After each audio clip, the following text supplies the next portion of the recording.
все обиды тая. Уходи, за собой закрой.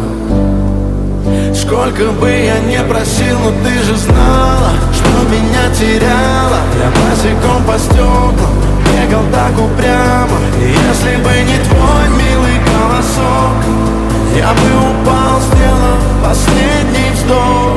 И звезды мирно падали, как будто до меня. Я каждый раз загадывал тебя не потерять, но больше не могу, я просто мучаю себя. Теперь ты больше не моя. В камине в 6 утра фотография твоя. Горят воспоминания о тебе. У камина в 6 утра разбитая душа. И все твои обещания пустота. В камине в 6 утра фотография твоя. Горят воспоминания о тебе.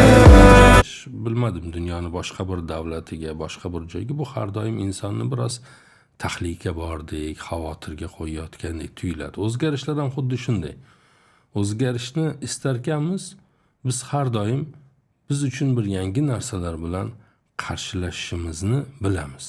Bu bizga yoqimli bo'ladi, yoqimsiz bo'ladi, bu boshqa masala. Lekin aytganimizdek o'sha boshlab olsak, buni o'zi eng katta yutuq bo'ladi. Yo'lga chiqishni o'zi manzilga yetish uchun 50% ishni qilinganligini bildiradi. Bu qarorni olinishi va birinchi qadamlarni tashlanishi. Nega? Biz har doim o'zimizga eslatib turishimiz kerakki, kelajakdagi meni hayotim, kelajakdagi men bugungi qilayotgan ishlarimga ko'p jihatdan bog'liqdir.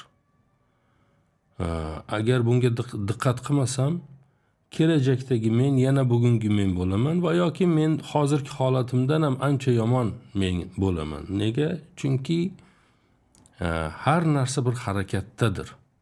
Oldinga harakat qilmayotganlar orqaga harakat qilayotgan bo'ladi. Bir joyda hech narsa bu dunyoda qotib turmaydi. Oldinga harakat qilmaskansiz, demak siz orqaga harakat qilayotgan bo'lib chiqasiz.